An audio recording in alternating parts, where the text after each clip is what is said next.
Good evening, everyone. We have welcome to our council meeting. I want to start by just acknowledging that we're holding this meeting on the traditional territory of the Coast and Strait Salish people, specifically the Lekwungen-speaking people known today as the Esquimalt and Songhees First Nations, and that their connections to this land continues to this day. I also want to point out that this meeting is a livecast, a webcast, and will be recorded for archival purposes. With that, we have a agenda starting at item number 2, minutes. So we need, we're going to go through these, I think, one at a time, just for clarity if there's any changes, if council's amenable. So we have council meeting April 8th. Move approval. Second. Any changes, amendments? Councillor Patterson? Yes, I would just like to ask if council would consider under item on that agenda, item 10, the application on Rutland Road, where it talks about the discussion on the for the application, and it talks about the high-level discussion of it. If we could include just the constraints of right-of-way and the massing and expanded basement will not impact the neighbors, and concerns by council of the lack of proposed type or location of accessory buildings or installations on the Beach Drive lot. So you can just repeat the and? Okay, so, and concerns by members of council that the preliminary plans did not identify proposed type or location of accessory buildings or installations for the Beach Drive lot. Okay, so this is just on page 8. If everybody who's looking at the last part, so in the minutes it goes through each of the speakers who spoke to the issue at the time, and at the end it's a short summary of the discussion that ensued prior to the vote. And I believe you're correct that there was some discussion about that, about the lack of a landscape plan or pieces on the Beach Drive lot. So you'd have to move that we'd amend the minutes, I believe would be the process here. So you want to make that motion to amend the minutes? Yes, I'd like to make a motion that council consider amending the minutes as stated. Second. Moved and seconded. Any discussion? I'll call the question. All those in favor? All right, so we have the motion, the minutes as amended at this point, so I'll move, we're back to the original motion of approval of those minutes, now amended. Any other discussion, changes? Seeing none, all those in favor? Opposed, none opposed, thank you very much. Next up, item number 2, the estimates meeting held April 10th. Move approval. Second. Any discussion? Seeing none, all those in favor? Opposed, none opposed. Committee of the Whole, April 15th. Move approval. Second. Moved and seconded. Any discussion? Seeing none, all those in favor? Opposed, none opposed. Financial plan estimates, April 17th. Move approval. Second. Moved and seconded. Any discussion, changes, corrections? Seeing none, all those in favor? Opposed, none opposed. Council, April 23rd. Move approval. Second. Done with a smile, it's always good. Any discussion, changes? Seeing none, all those in favor? Opposed, none opposed. And last but not least, Special Committee of the Whole, April 29th. Move approval. Second. Moved and seconded. Any other discussion, changes, corrections? Seeing none, all those in favor? Opposed, none opposed. Thank you very much. Mayor's remarks. I will try and keep, there's so much that's happened since the last council meeting, but I just want to make special thanks to Councillor Braithwaite and Councillor Appleton for their work on the Yes Awards. It was a fantastic event, as always, every year, but that working committee did a great job of putting that together. I also want to just thank the businesses and the individuals who contributed so much to make that happen. And once again, an amazing cohort of young people being celebrated in the community. Also want to thank Ms. Denom, who's the administrative assistant, and Councillor Braithwaite for organizing the volunteer dinner, which is how the municipality celebrates all of our many volunteers who contribute through committees, commissions, working groups, and various community groups to contribute so much to our community. So just want to thank them for that, putting that together, and for staff and everybody who did all the hard work in making it happen. And it was very, very well appreciated by everybody who came.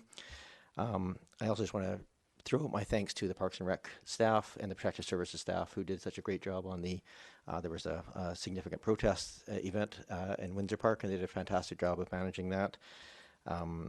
Also, just to thanks to the Advisory Planning Commission members who came out and volunteered at the secondary suites open house at the rec center, because they came out on their own time and helped contribute to that.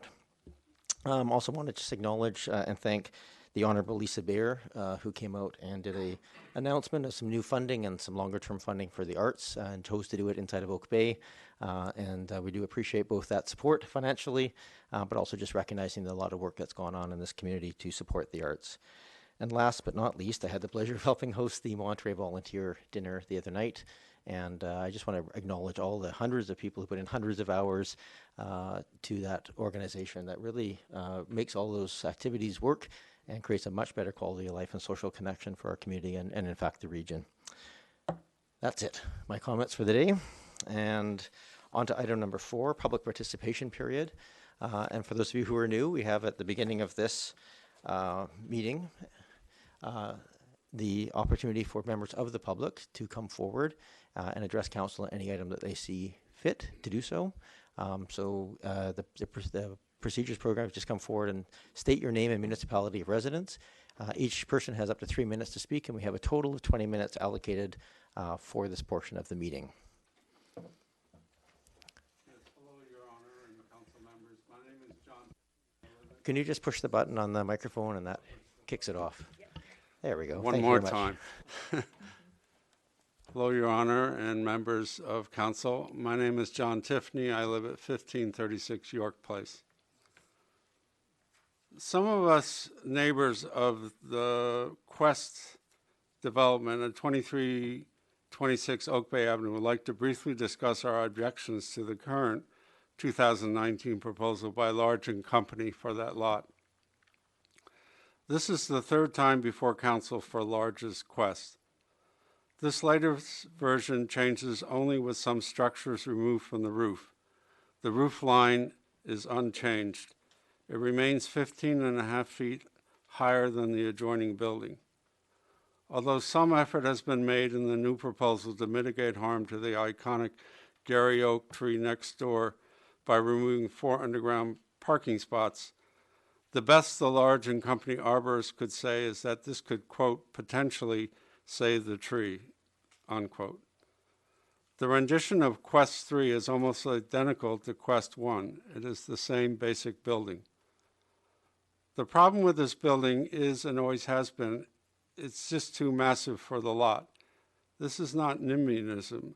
This is a fact confirmed by all objective measures. The Quest totally ignores existing building bylaws. Its FAR is much greater than its neighbors, and it is over 70% non-compliant with existing OCP siting guidelines. Despite repeated requests for a smaller building in reasonable proportion to the size of the small lot, the latest proposal is essentially no different from the rejected 2017 proposal. In fact, clustered townhouses would transform this lot from single-family to multifamily in a way which would increase density as per the OCP, as well as respect the limits of what reasonably can be built on a small lot. We find it hard to believe that the developer is choosing to ignore the wishes of the neighbors, the neighborhood, and 2 previous councils. We're hoping that this council can do something now to put a permanent stop to the Quest. Thank you. Thank you, Mr. Tiffany. Is there anybody else who wishes to come forward to speak? Oh, we've got a group. The advantage of sitting at the front, you get to same process. And just if you're curious about the colors of the lights, the green is go, and the yellow means you have 30 seconds left, and then when it turns red, you get turned off. So again, welcome. Thank you. So it's not green yet. It's okay. Just say your name and municipality of residence, and then we'll kick you off. Okay. It's Nancy Barnes. I live at 2340 Oak Bay Avenue. Welcome, Ms. Barnes. Thank you. I'd like to inquire about zoning bylaws and how they come into play when, I know it's rhetorical, but come into play when assessing large multifamily proposals, specifically with reference to the Quest proposal. If you study the relevant zoning for this proposal, which I believe is RM4 for a 4-story building, there are some very significant discrepancies between the zoning bylaw and the parameters of the proposal. Just one example is lot coverage. The bylaw says 30% and the Quest is 50%. So whether it's building height or front, back, and side setbacks, all the numbers are way outside the allowed zoning. As the numbers pertaining to the latest proposal have not changed significantly, I'd like to quote from the planner's report from November 2017. The planner writes, quote, "The scale of the development is not anticipated by zoning bylaw number 3531, and a new zone is required," end quote. While I recognize that zoning bylaws can be subject to some leeway, I wonder why a proposal which is still so far outside existing bylaws should even go through yet another process. And I'd also like to inquire if there has been any follow-up to the statement recorded in the minutes of the Advisory Planning Commission of July 2017, which noted that the APC needs more guidelines for assessing multifamily projects. Community members have observed that both the Advisory Design Panel and the Advisory Planning Commission do not delve closely into the specifics of zoning bylaws for large multifamily projects in the same way that they do with smaller single-family residential projects. And I'd like to conclude with a question and a request. The question is there a point at which council or the planner would say that the scale of this project, the Quest, is still so far beyond the scale which our bylaws allow for a 4-story multifamily building that it doesn't justify yet another lengthy process? And my request is, could it be made standard practice for a planner's report to include a table comparing the current zoning regulations to the specifications of a new proposal and detailing the discrepancies? Such a table was included in a 2014 planner's report pertaining to the Quest, but not in subsequent ones, and it's a very helpful tool. Thank you. Thank you, Ms. Barnes. I'm not sure, we don't usually answer questions at this table, but generally speaking, from a process perspective, this application is not to council yet. We haven't seen it, and the process is the applicant goes back and forth with staff multiple times in an effort to make it as compliant with the OCP and guidelines as possible, to the point where in their professional opinion they could support it, but the applicant can bring it to council with or without staff recommendations. We've had that before, where they've come without staff recommendations, and ultimately it's this body's determination whether or not we approve it. So there is no way to stop it. Frankly, it's that's not the intent. The intent is to get the best possible advice from staff to the applicant, and that advice together comes to council for decision making. Thanks.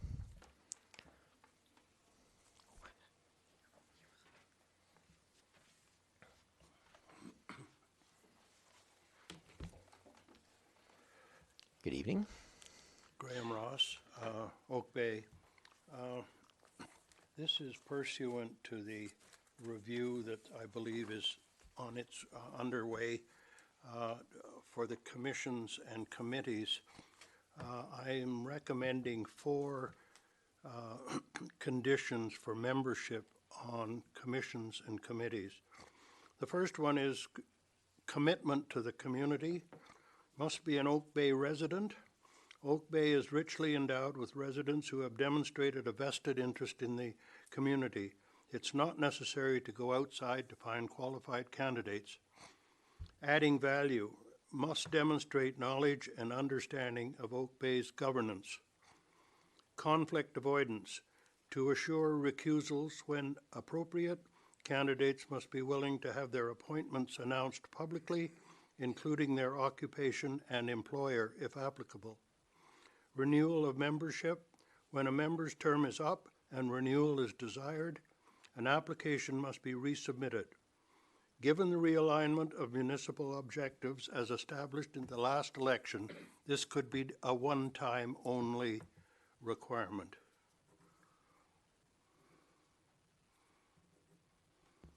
Thank you, Mr. Ross. I give, You can leave it with staff if you wish. It's fine. Thank you.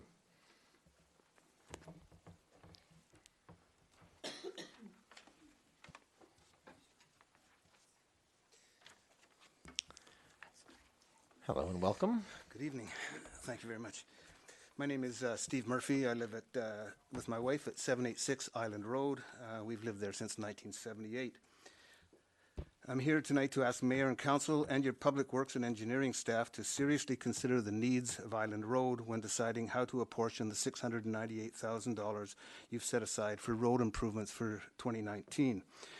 During the 41 years my wife and I have lived at 786, absolutely nothing has been done to the surface of Island Road between Curry Road and Central Avenue other than the very occasional patching of the many, many potholes on the street.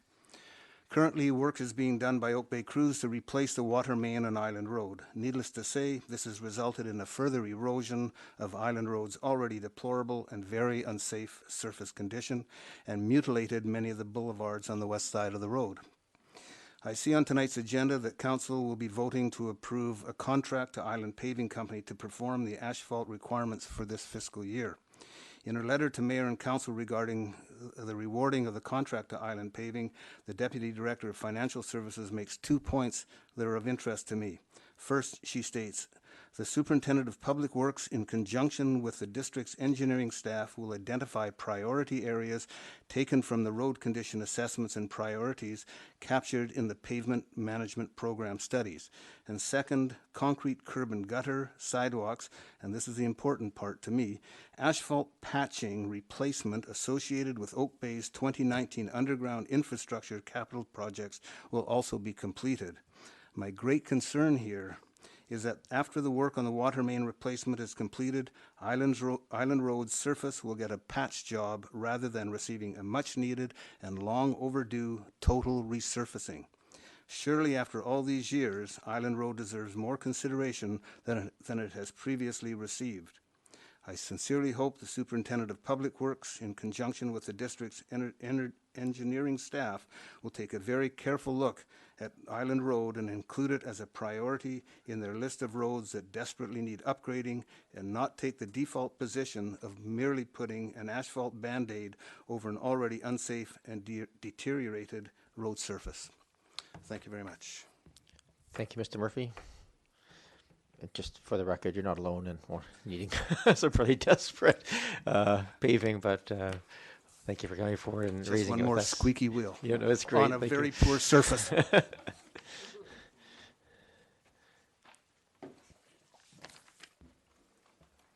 Welcome. Welcome. Mayor and Council, Curtis Hobson, Oak Bay. Thanks for the opportunity to speak. I know I've sat in this chair and been critical of Council in the past, and that is not my intention today. I'd like to bring to Council's attention three events and related communications regarding those events. First was the Soji 123 protest. I was very pleased that the mayor took a very strong public stance and communicated well to the public about the process, because it kind of sprung up on the weekend, and I think everybody that was in the loop or wanted to be in the loop knew what was going to happen on Monday, and the response, I think, was very timely. The second was regarding some existing but newly discovered or right-of-ways in the uplands were brought to the attention on a couple of Facebook groups. People were upset that they couldn't access these right-of-ways, that they'd been blocked off by either shrubbery or construction by neighborhood, by people that abutted the right-of-ways. And my question in response was, has anybody asked planning department? So that was on a Sunday, I believe. On a Monday or a Sunday night, I sent an email to a member of the planning department, and by Tuesday afternoon, I had a very thorough and prompt response about the state of the right-of-ways. From Mr. Anderson's department, it was very clear, they are right-of-ways, they do exist. They're not accessible to the public. These are the reasons why. And I'm wondering what further action could happen. So I guess that's in your department or purview at this moment. And the third involved the parking changes on Granite Street. Some of you were on council when those happened. There's a section on Mitchell and Granite that didn't have parking restrictions, and people were parking in those all day. And I sat in this very chair and said, what will happen when you put 2-hour parking there is people will turn the corner and park right outside my door. And that is exactly what happened. Mr. Horan kindly communicated to me very well that this is what we can do, this is what council can do, and we'll study the situation and monitor it, and that was done very well. Mr. Horan communicated to me what he was able to do and mentioned that it couldn't be done until spring because it involved paint. And so basically that happened. And I wouldn't say the problem has been solved, but it's been alleviated somewhat. So thank you to the excellent staff and the mayor. Thank you, Mr. Hobson. Your timing was very immaculate on that case. You're rusty practicing. Well, does anybody else wish to come forward and address council at this time? No one else? All right. Oh, one more. Yeah, come forward, please.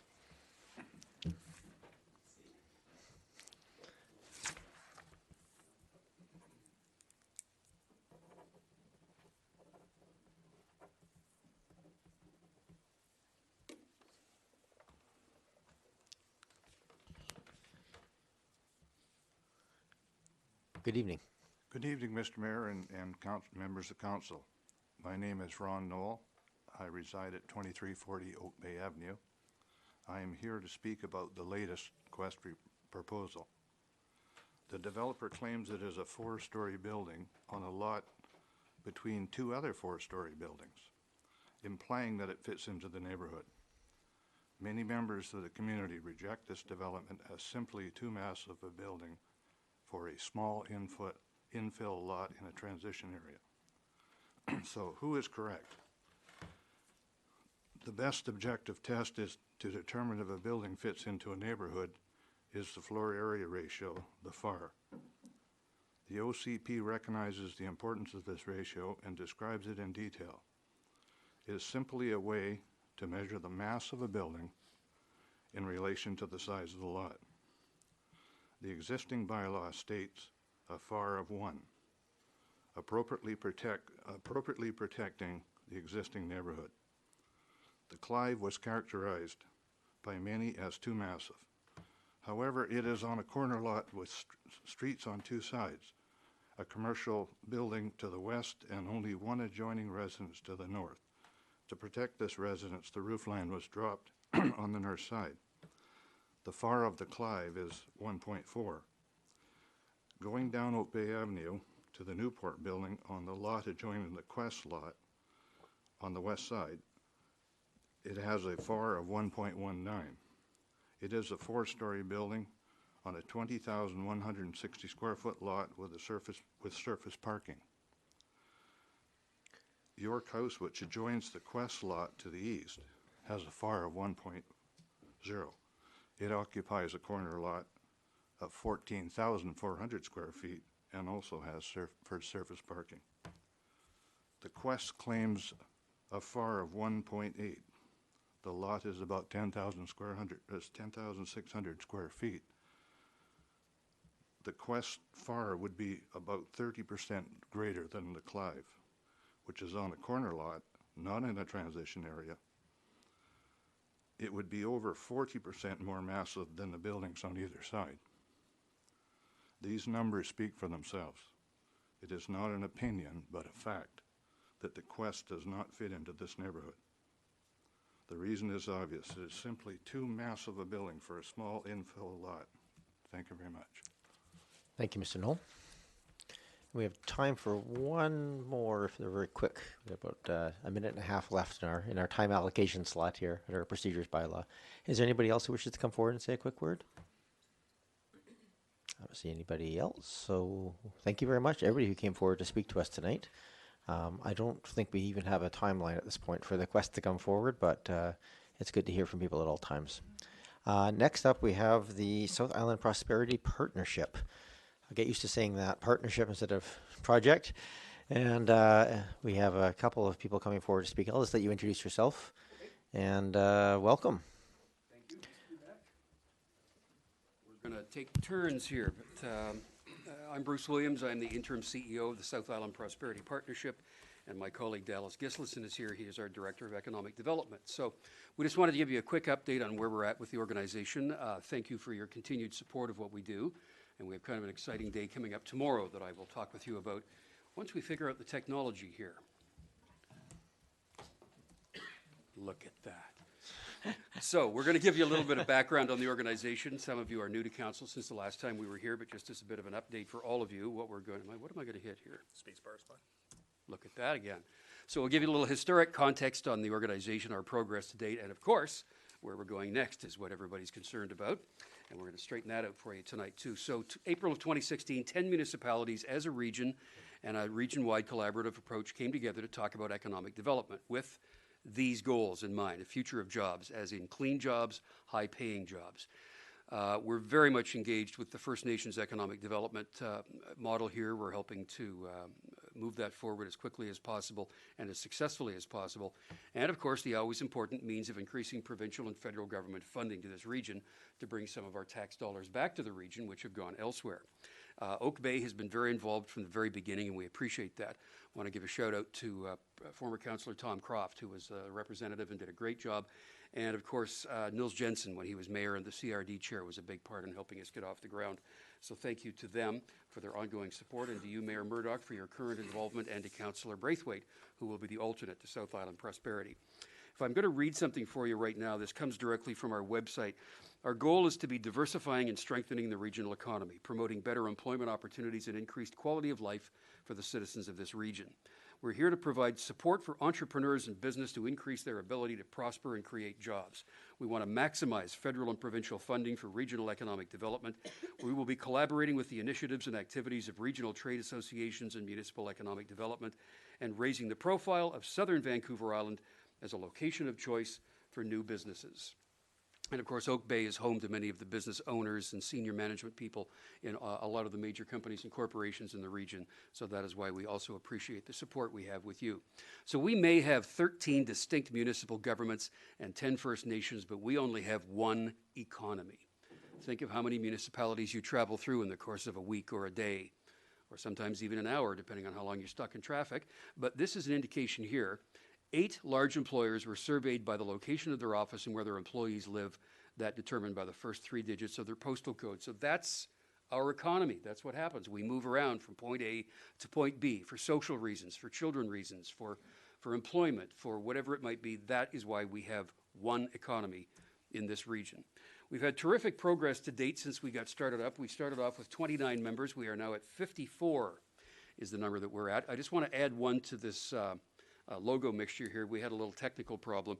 Not shown there are Butler Brothers, Coast Capital Savings, Coastal Community Credit Union, and the Wilsons Group.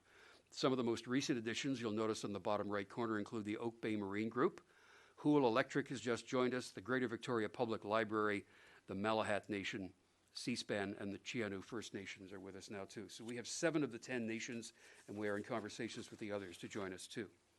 So we are building the foundation by hosting industry and stakeholder roundtables to find out how do we differentiate in Canada. We've always found that one of the great challenges is to ask someone who lives elsewhere in Canada, so what is the economy of southern Vancouver Island? What do we do around here in Greater Victoria? The answer would probably surprise you, and it wouldn't surprise us. We also found out you can walk down the street of any municipality in this region and say, so what's the economy of South Vancouver? What do we do around here? We get answers based, of course, on our tourism image, not as much on our business image. So we need to push that out as well to make these things happen in the way that they can. The Smart South Island process came from that consultation that we did. Great momentum. We are shortlisted for a $10 million prize from Infrastructure Canada. We get that decision tomorrow is when we'll find out whether our submission has been successful or not. And we, of course, have had some governance awards from around the world and recognition for our model of innovation and our South Island prosperity model as it has to do with the Smart Cities proposal. On the First Nations side, we have tried to be in a leadership role with reconciliation on the economic side. It's in a process that we're undertaking right now, and we're having some traction that we're very happy with. We initially had 2 First Nations, as I mentioned. 7 are now with us. 2 more are coming on shortly, we assume, and hope, and feel. The Songhees Innovation Center and the monthly Indigenous Connect forums are something we do on an ongoing basis, where we bring together Indigenous business owners to talk about any of their challenges, their successes, how they can work together, how we might be able to help them move forward and have more successes. And we want to make sure that this continues on, because that is a huge priority for us and for this region too. Business growth and attraction is what my colleague Mr. Gislason is involved with, so I will let him take over from here. Yeah, thank you, Bruce. Thank you, Mayor and Council, for having us this evening. I'll just talk about a couple of areas of our operations. One area is around basically creating the types of jobs that are needed in the region in order for people to be able to afford to live here and work here and raise their families here. And so one of the program areas that we work on is around helping our existing businesses here expand and grow. And a lot of that is through export development. And when I say export development, I don't necessarily mean selling products around the world. I mean doing business internationally. So it could be services, it could be software, it could be any sort of. And we have a very, very rich knowledge economy in the region that needs to be expanded upon. The other thing that we do is we look at sort of aligning our values as a region to businesses that exist elsewhere. So companies that align to our values here can actually come here and set up offices here. And a good example of that is a company called Daitan, which is a company that's based in Brazil, but they have a lot of their customers are in California, and they want to attract a lot of international talent to work in that company, but they didn't want that talent in the United States for a number of reasons that we won't get into now. But anyway, so being in a jurisdiction that is in the same time zone as their clients, but outside of the United States, was very important to them. And so they came actually and looked at a number of different places, and they ultimately selected our region as something that they wanted to look at in terms of being a family workplace, one of the best places to work year after year in terms of the top employer in Brazil. And so we've welcomed them, and we've been working with them the last year or so to get established here and to grow here. And other companies are now coming into that similar type of pipeline. Our recent win was a company called NetMotion, which is based in Seattle and now has offices here. And so there's about 15 more that are in various stages of that, and then other sorts of companies coming on. So that's a target area shown here on the map is around the greater Cascadia region, which extends from British Columbia down into Northern California. So I'll talk a little bit about where to next. So we just started year 4 of our 5-year strategic plan in April. So our fiscal year is April to March 31st. And our operational plan was just approved and is now published on our website. You can have a look at it if you're so inclined. It looks kind of like this. This is sort of a snapshot. So these are the core areas that we work in around helping local companies create jobs for students and young people. Attracting business, attracting investment where needed. First Nations economic development, which Bruce talked about as being a very important area that we all should be paying attention to. And the fourth area, something around cluster development, and I won't get too much into that, but basically what that means is looking at how is our region differentiated from other cities in Canada, and how do we deepen our competencies. So it gives us something called a value proposition. So it deepens our value proposition to create good jobs. And an area that we're exploring in that space is actually around smart cities, which is an area that we were shortlisted against 189 cities across Canada. And so it's an area that we already are doing well in. And so it's an opportunity to deepen our competencies and do better. Oh, it's me. Okay, so we have a number of members that I've already mentioned. We've been talking about capping the number of private members. The capacity we have to manage what we're doing would not make this a wide open field all the time. It's the major employers that are with us right now. The Chamber of Commerce has hundreds and hundreds of members and do a great job at what they do. That's not what we do. We focus on the major business initiatives and the major employers in the region. And for that reason, we want municipalities to continue with us at the table so that the conversation continues in the best manner going forward for the employers, for the employees, for the citizens, and for all the municipalities to be involved. And as Dallas mentioned, we have an organizational review coming up this year, and that will involve some municipal participation in that too. There are 17,000 Indigenous people living here. Within the First Nation model, as we said, there are 10 of them. We are planning the first ever Indigenous Prosperity Gathering in November of this year, which will bring together all of the First Nations to have an open conversation about, so what's working, what's not, what do you need, what do you want, what's going to be the success keys for you, what are the triggers and the levers you need to access to become all that you are capable of being for this generation and future generations. So we want to make sure that that is something that engages with them, possibly on a quarterly basis, maybe on a yearly basis. That will be up to them, but that gathering will happen in November of this year. Is this me or you? Me. That's Yeah, you. sorry. Okay. So this is what we're doing next. So this is an area that I think that may be of interest to the District of Oak Bay, and that is the idea of local economic development and how it relates to regional economic development.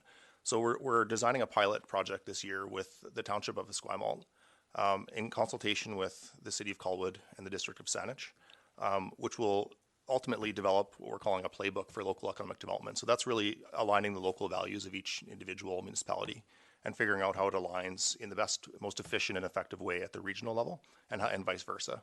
And that's a way that we feel can really look at how we sustain regional prosperity. So how do we actually pursue region-wide, so big goals that are region-wide in nature, but also sort of align to local decisions and local OCPs, et cetera. So that's an area that we'll keep you updated on as the pilot takes shape in the coming months. Oh yeah, so I kind of mentioned this one already, but so I'll just touch on it. But so cluster development is something we're going to be going a lot deeper in the coming operational year. And so I mentioned this idea of smart cities being an area of opportunity, but there are 3 others that we'll be looking at. One of them is oceans and marine space. So this is something that we're already very good in the region. In fact, a lot of people may not know this, but we have one of the world's largest research initiatives in ocean science, based at the University of Saanich Oak Bay. Is that what it's called? Yes, University of Saanich Oak Bay. Exactly. Yeah, I'm just joking. It's in Saanich and Oak Bay. Yeah. The Ocean Networks Canada is a $600 million, it's the world's largest underwater laboratory. So that's an area that we think we can look at commercial spinoff of scientific research.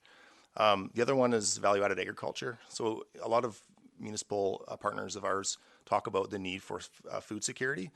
And as part of that, we want to look at how do we enhance the viability of agribusiness.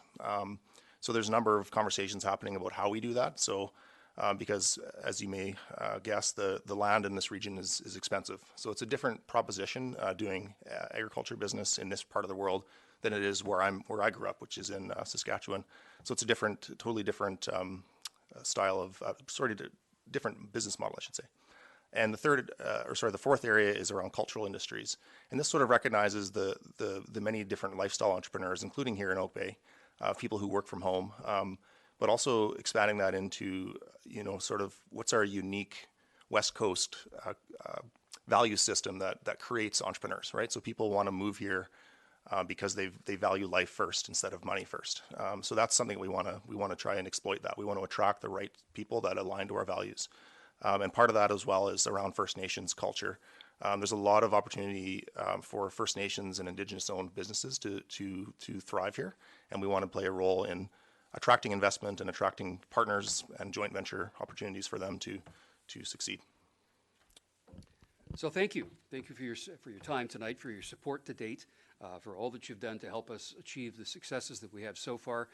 As I mentioned, tomorrow at 1 o'clock our time, live stream from Ottawa will be the decision on the Smart Cities granting of money. So we hope to be $10 million richer tomorrow and bring that money home to get our Smart Cities plan underway. And we would love to have any of you there if you're available to join us at the Songhe Center. As I've been saying in all the emails and things about it, this is reality TV tomorrow because we get no advance notice whatsoever. Everybody across the country finds out in real time who wins the money. June 25th is our AGM. It's going to be in Sydney. We'd love to see you there. One of the things we're doing there is that we're going to be making an addition to our Constitution to include a statement on climate mitigation. So that's another step that we're going to be making. So again, thank you for your support to date. We're just so glad to have you on board, and we'd be happy to answer any questions you may have too. Thank you, Mr. Williams, Mr. Gislason. Are there any comments or questions? Just respectful of time here, Councillor Green. Thank you, and through you, Your Worship, thank you very much for the presentation. That was really helpful. This is a project that I was not aware of until last year, and I'm very impressed with the volume of work that you are doing and have accomplished. You talk a lot about aligning with values, and I just wondered, could you give me some examples of the values that you want reflected in the work you do? Thank you. Mr. Gustafson? Thank you, Councillor, through the Mayor. This is a statement about, if you think about how economic development is pursued in cities across North America, I'll give you a real example that happened last year, is there's a company called Amazon based in Seattle, and they did what's called a HQ2 competition, where they looked at where they should locate their second headquarters.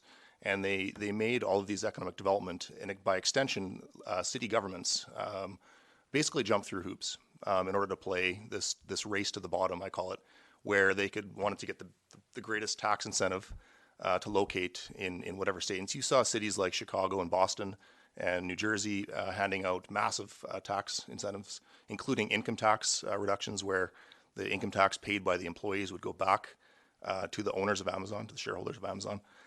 So that's a good example of a values-driven approach that's sort of the opposite of what we want to do here. What we want to do here is we want to attract people that want to become world-class workplaces.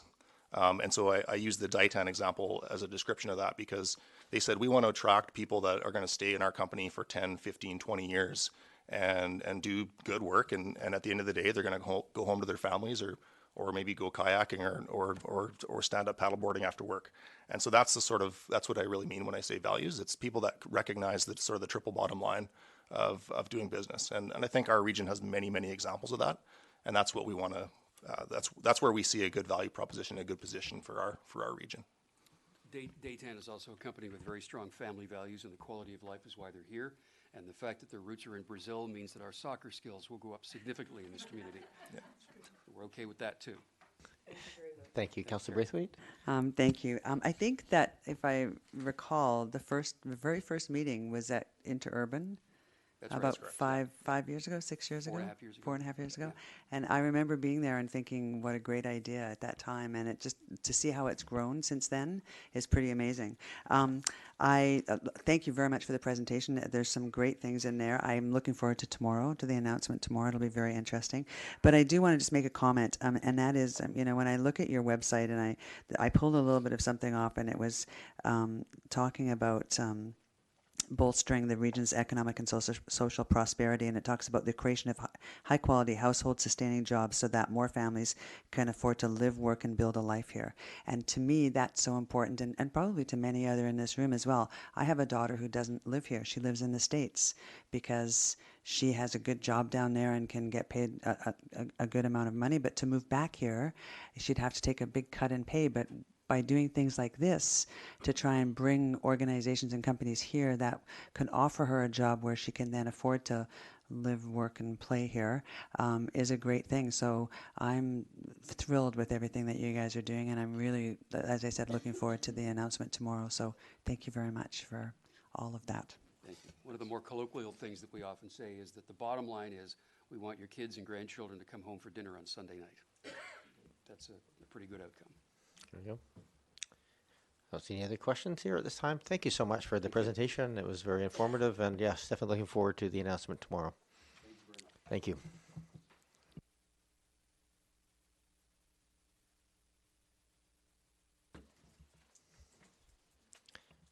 Thanks again for your time. That was very well done. I appreciate it.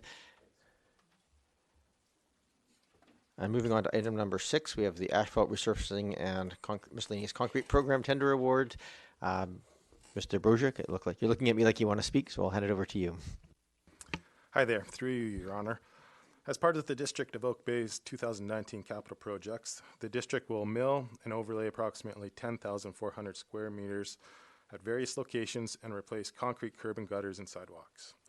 In the tender process, we receive unit rates to do the works, of which over 90% of the contract is related to asphalt.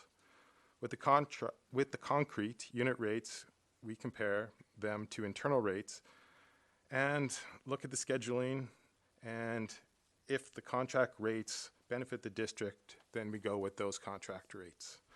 It's good to note that staff chose the scope of work for the tender process that would be close to early approval totals, and the District of Oak Bay reserves the right to add and or reduce quantity to the contract at unit rate prices, subject to demand and budgetary considerations.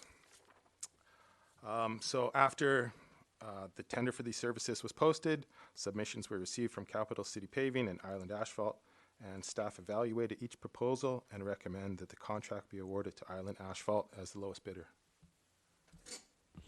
Thank you very much. Are there any questions of staff? Councillor Patterson? Just one to staff. I'm not sure who on staff will answer it, but just wanting to understand if staff actually research comparable work in the broader region in developing unit prices for the early approvals budget. Mr. Haran? Through your worship, just in terms of so I just want to see clarification on the question, actually, because the part about the early approvals budget at the end, it wasn't quite clear what the question is. Sorry. Councillor Patterson? The pricing that you're using for these, for the recommendation here, is done because it is supported by the budget figures that were developed for the early approvals budget, which is why I went back to those. So in developing those, what I was wondering is any broader area research that you might do, say in adjacent communities, to develop the indexes for those pricing budgets. Mr. Haran? Yes, through your worship, what we do is it's part of our analysis of, we take a little bit of what we learned from the last few years and then assess what other municipalities are getting in terms of unit costs. And so it's the same group of companies basically. So we're able to kind of make an assessment of what the coming year is going to be. There's other factors too that come into our predictions in terms of gas prices and things like that. But we basically, I guess the short answer to the question is yes, we observe how other municipalities are doing in their tender processes, and we factor that into our planning. Thank you. I guess it's worth pointing out, though, that we also are setting this number way below what we know our total amount is. So we're trying to get as much as we can. Basically, we're not so worried about are we overstepping at this point in our budgeting. Any other questions? To get a motion? I'll make the staff recommendation. Second. Moved and seconded. Thank you very much. Yeah. This is a little bit, I'm hoping you're going to give me a little bit of leeway here, but just as a question, when we look at the paving that we're going to be doing within a municipality, there's a list that we go off of that basically has the highest need to the lowest need. Is there not? Like it's already kind of set out? Mr. Rosick? Yeah, so we do have that list. So that was part of the pavement assessment, which was done in 2012. That list basically, well, what happened with that is basically a machine went around and counted all the cracks and then assessed that a lot of roads were in very bad condition. So it's a combination of taking that list, looking at that list, and then going out and field verifying where the bad areas are, also comparing it to where we're going with our underground works, as well as which roads are the busiest roads. So we look at a number of factors, not just the list of how many potholes are on yeah. So I think that's important to note for a lot of people, is that there is a lot of different criteria that go into deciding which roads will get paved prior to other roads. So thank you for that clarification. So you're saying less about the squeaky wheel is your point. Fair enough. Councillor Green? Through you, Chair, to Mr. Isaac, thank you very much for the information. Just a question, in your assessment criteria, do you look at mobility issues posed to residents who have mobility problems in terms of how surfaces are done and when they're done? The only reason I ask, I met someone on the weekend who has Parkinson's disease and is moving to Oak Bay and feels that some of the issues on his street cause him real challenges in his mobility. So I'm just wondering if that's, I know it's an intangible and you can't plan for every individual, but is that something you look at in terms of when and how repairs are made? Thank you. Yes, we definitely do. When it comes to, say, wheelchair drops, there's through the engineering department. There's a priority schedule related to schools, and then the main avenue, as well as Estevan. So it's a combination of schools and the heavy traffic walkabout area. Councillor Green, you had Thank you. I'm just wondering if you would consider looking at individual streets as well in terms of mobility issues for local residents living on those streets.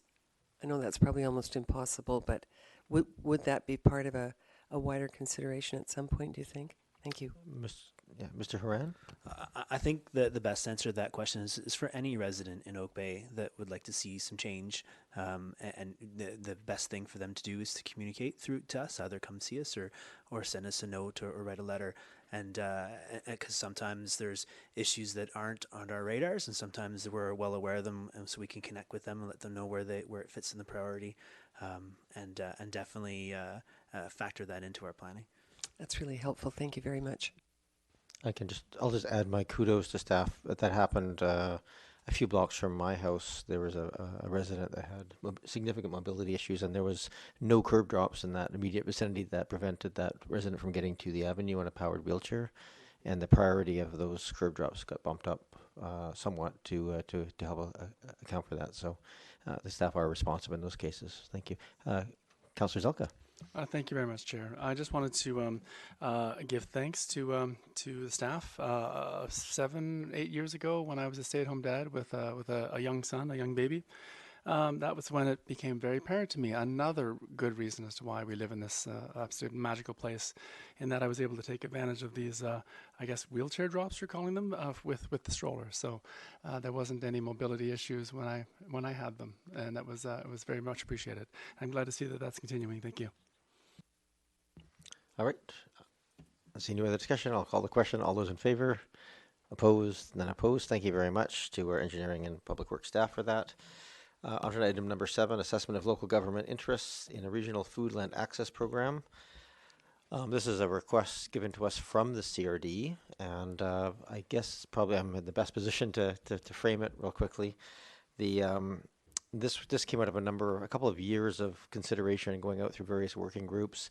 The initial request back to the CRD of creating a more substantial program was put aside, and the smaller program was something that the staff came back and said we could probably look at doing something like this if the CRD board wishes it. The CRD board decided to not consider this until they went out to the member municipalities to see if the member municipalities were interested in the two questions here. One, should CRD take on the operations of a Foodlands Trust in partnership with a nonprofit organization?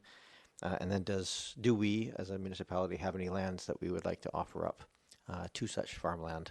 I think I know the answer to the second one, second question, but the first part of that question it's kind of a funny question in the sense that there's only so much background information provided, but it's sort of a philosophical question. I'm happy to share some of the discussion that happened at the CRD table if people wish, but is really kind of to get a temperature at this table to give feedback back to the CRD. And it doesn't have to be a yes no, although they prefer that. There's some nuanced pieces we can bring those comments back as well.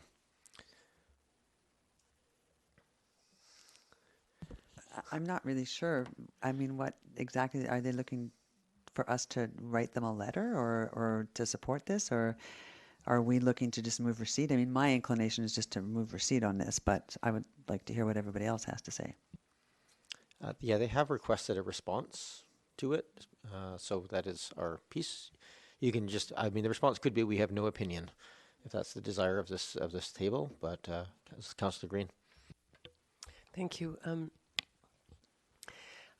I think I'm with Councillor Braithwaite on this, that, receive it for information, but I know there are some real concerns on the peninsula about setting up a CRD managed Foodland Trust project.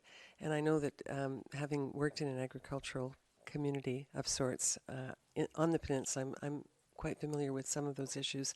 I also sat on the Peninsula Agricultural Commission at the time. And really, we need to continue to support local farming and local farmers in our area. as well. So I'm not sure really what this would look like, and I'm not sure how that would affect agricultural activity currently in our region. But I certainly know that we don't have land for farming here. But yeah, I'm just not sure about this one because I have read opinions that are not necessarily in agreement, and there is a letter attached to our presentation tonight from someone, asking some really hard questions. So perhaps receipt is the best way to go. Thank you. Councillor Patterson, and then come back to Councillor Braithwaite. Thank you, Mayor. And I echo the comments made by both Councillor Braithwaite and Councillor Green. The issue is an important one, but I think that I would need more information on the rationale for us to support this. I did read the document that was attached, and there are a couple of things in that document about management of wildlife that caused me to hesitate because they seem to be in conflict with the program that we all have in place right now. So I think I would want clarification certainly on that, and more information on the ability of the CRD to actually manage this effectively for the agricultural lands in this community. Thank you. Thank you. I'll go to Councillor Ney first. No, you haven't spoken yet, so please go ahead. I agree with sort of the direction councillors are speaking to, that I question sort of the relevancy of land trust in Oak Bay, but what I do think is really important that puts a spotlight on for us is the idea of urban agriculture in our community, which we really haven't done a lot of. But I noticed, for example, up at the Victoria Golf Course, they've got some microgreens growing that the cooks use, and that kind of agriculture is really expanding on the peninsula and is another way to do agriculture, not having to use the actual raw land, and maybe something that has some relevancy here. But I do agree with the tenor of what's being spoken to by the council. I'm not sure that a land trust per se has relevancy because of our limitations with land. So, just to be clear, the question is largely being asked in the sense of, do we want to participate, i.e. do we want to pay for it? I think it's probably not so much do we necessarily just have land, but so that the first part of the question is, do we want to pay for it? And the second part of the question is, do we have land to provide as part of that? And Councillor Zelka hasn't spoken yet, and I'll come back to second speakers afterwards. Councillor Zelka. Thank you so much, Chair. On first blush, I am in favor of something like this. It sounds great. Practically speaking, of course, we have, being a fully built-out community, we have some practical issues with respect to large lots being available. However, we have an active a land allotment or a food allotment program being run by Parks, Rec and Culture, and that has a very long waiting list. There is a desire to in the urban context continue the farming cycle and benefit from the fruits of the land. So whatever program is brought in from an Oak Bay context, of course, would look very different than, say, from a Central Sandwich context. So I definitely want to support that. For me, I've got quite a large backyard that I would love to press into service, and I noticed that the young agrarians are looking for land, small lots, as a way of either coming in and taking essentially fallow land that's not really being used for anything productive other than grass that's growing a bit too long, according to my wife, that could be pressed into more productive service for food security. So I would definitely be in favor in something like this moving forward, as long as it was, of course, suitably framed and sized for an Oak Bay context. Okay, I just want to make sure. So what's being proposed here is a farmland trust. So taking lands in the agricultural land reserve, primarily owned by municipalities, setting up a new model at the CRD to govern that, essentially hiring a nonprofit society to manage it, and then provide it at subsidized rates to those farmers to operate it. That's the Farmland Trust that's being proposed in this context. It's hard to read that without going through a lot of the background material, so I'll create that summary for you, Councillor Appleton. Thank you, Worship. I'm going to take a somewhat different view here. I am in support of a regional farmlands trust. You'll notice that our colleagues from the South Island Prosperity Project made a point of mentioning that local food security was a priority item for the Greater Victoria region. And my take on it is that anything that even though we as a municipality do not have agricultural land currently being used for agriculture, that the onus is on us to support it regionally. So in perspective to the first ask here is basically supporting CRD operation of a Foodlands Trust. I definitely am in support of that. As of Oak Bay lands to offer up, we don't have any lands currently to offer up for that purpose. But I think it's still worthwhile, in my opinion, to demonstrate support for a regional initiative that promotes food security. And I would just take this opportunity to note that even though I think everybody's well aware of what the usage of those lands are, there is a significant amount of agricultural land in Oak Bay. Both the Uplands Golf Course and the Victoria Golf Course are in the Agricultural Land Reserve. Golf courses are an acceptable use in the ALR. But I find it actually interesting that the zoning for those properties, even though those are properties in the Agricultural Land Reserve, the zoning for those properties does not permit agriculture as a permissible use. So I think given the amount of total land that is available, if we look to our partners that operate those particular properties, and even if they were so inclined to offer up small-scale agriculture to help mobilize some of that land, if that was something that they were inclined to do, we haven't made it possible for them to do that. So I'm just bringing that up as a point. It is, I think it's worthwhile revisiting and reminding ourselves on when these types of topics come up that we do have agricultural land. A significant portion of it in Oak Bay, and there are alternative uses. I'm not advocating in any way, shape, or form getting rid of the golf courses, but what I am saying is there's a significant amount of land there that can be used for, should they so choose, for that type of use. Thank you. Councillor Braithwaite? Thanks, and thanks for your comments, Councillor Appleton. I think that how I kind of look at this is that, supporting something like this is great, but I don't think that Oak Bay wants to be on the hook for the amount of dollars that they're looking for the support. And I also think that if we write a letter of support, and if the areas on the peninsula aren't in favor of supporting it, and they're the ones with all the farmland, it's like we're pushing something onto them. And I know that around the table, and especially around the UBCM table, oftentimes when a subject comes up that our municipality would have no jurisdiction over or no input into, we take a step back and don't vote on it. And that's kind of how I'm feeling about this, is that it's great in principle. It's great to support it in that way.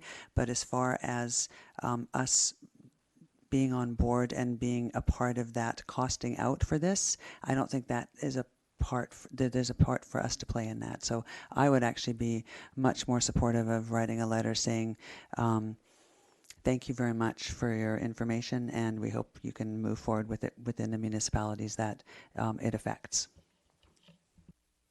Thank you, Councillor Braithwaite.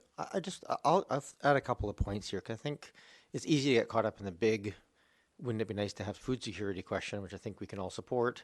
And then it breaks down to, is this the right tool for that? And there was a number of significant concerns raised at the CRD table, particularly those from rural and districts and people who are actually farmers, really in that this particular model was not one that they actually wanted to see go forward, primarily because it created a two-tiered model of costing. So people within this Farmland Trust have a subsidy model.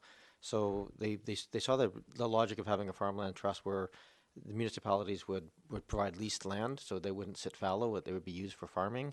But the model here, where there's a substantial, $100,000 to $300,000 subsidy to those lands to provide all of the improvements and things for those farmers, and then those farmers would then turn around on the open market and compete against the existing farmers with their pieces, raised a lot of concerns. And so this was certainly not the discussion was not so much around the food security. A lot of it was around, is this the right tool to implement to get that? And there's a number of other ideas brought forward, none of which came into this motion here in front of us here today. So we just need some motion here to give direction. It could be to support it as a region. It could be to support it if for other jurisdictions, but not to contribute. Or it could just be to receive it for information and leave it, just say we're not going to vote on it because of it really doesn't affect us. And I think I know the answer to part 2. So I just need a motion and we can talk about that. I'll move receipt. I'll second. Moved and seconded. Is there discussion on that? I'll need a second one for the second half of that, but we'll just get to that. So for the first, Councillor Green. Thank you. I think it's really important that we take into account the comments that have been made around the table tonight, but also to make sure in whatever correspondence we send back to the CRD that we talk about our strong commitment to food security and agriculture in the region. And I think agriculture on Vancouver Island generally is key, in that we can all do something about supporting local farm markets and supporting local farmers. And I think that's probably their position. I think it's important to know that on Vancouver Island, if there was a complete breakdown in transportation, air and sea, we have about 8 days of food left on the island before we are unable to feed ourselves. So I would like to see communities like Oak Bay commit to, that wider view that we support local food security, and that we support our local farmers and growers and people in Oak Bay that grow. I think Councillor Zelka makes a good point about the fact that, and Councillor Appleton, that we have opportunities to encourage, local growing. I mean, it would be kind of interesting to have a vegetable infill on big lots rather than housing infill in some areas where we could grow food. So I guess my point is that whatever we send back to the CRD, let's make sure that our message isn't lost, in that we all support local food security and agriculture. Councillor Ney, then Councillor Zelka. Yeah, I just, that was really sort of the gist of my point, but that we communicate, because I agree this isn't, there's complications with this tool, as was described here in some of the correspondence. So I think it's really important that we send a message back, that we support the effort, that food security is a regional issue, as was, we understand that the economy is a regional issue as well, and it is tied into economy, as has already been stated. So that we send a loud, a clear message that we support this as a regional initiative, but that this tool is not the right tool. So. Councillor Zelka. Thank you, Chair. I thank the two previous speakers for trying to capture a bit of that nuance. Definitely want to encourage any initiative that brings food security, and that in many very pragmatic and practical ways touches on this climate emergency that we have brought up, that we have admitted to ourselves that we are in the midst of. So I see the intent of what this is trying to do. I agree. If only we had more land, it may be more appropriate in the Oak Bay context. But certainly want to encourage initiatives such as this moving forward, as we continue to encourage, for example, Parks, Rec and Culture to find bits of land for the long list of those on the allotment program. Thank you. Thank you. I'm going to carry forward a message from council. I've heard the statements here. I think what I'll call the question on this, which is just to receive, and I'm going to ask for 2 other motions, and I'll suggest one of them or both of them and see if they go anywhere. So any further discussion on the motion to receive? Seeing none, all those in favor? Opposed? Councillor Appleton opposed. Thank you.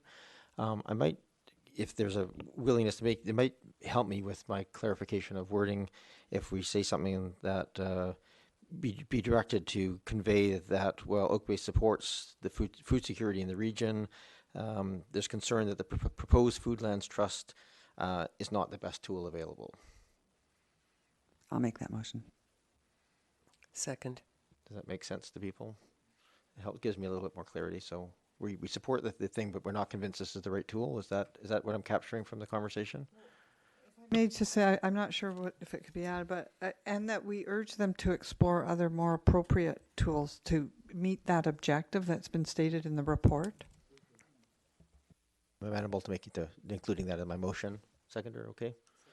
Moved and seconded, okay. Councillor Zelka? No, as long as we're being constructive and positive in the messaging, absolutely, and offering suggestions.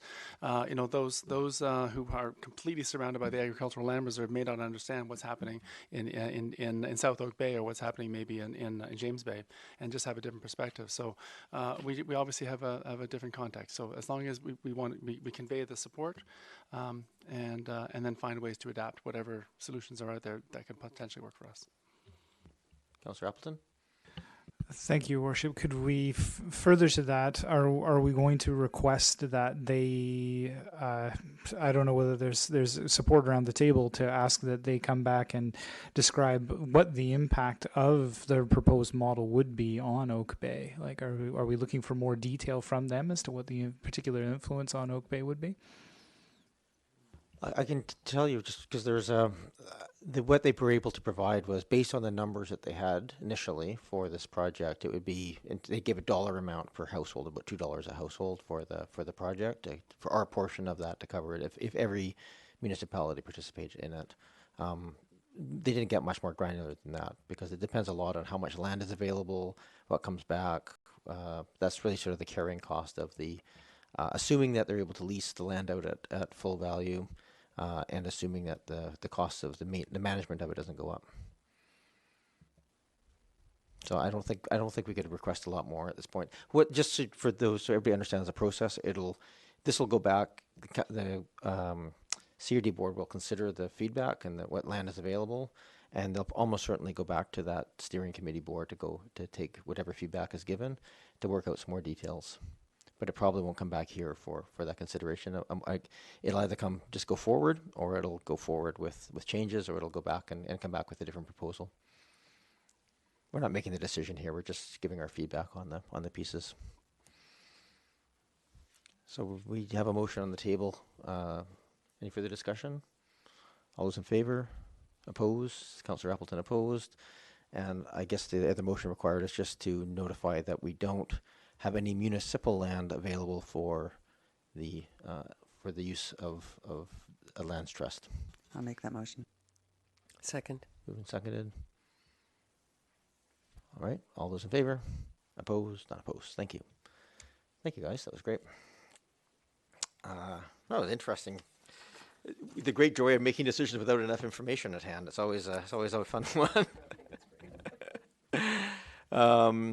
Item number 8, funding for the Victoria Sexual Assault Center. This is kind of an interesting one. It's a motion made by Saanich, sent to the CRD and to the rest of the municipalities, asking us to write similar letters of support.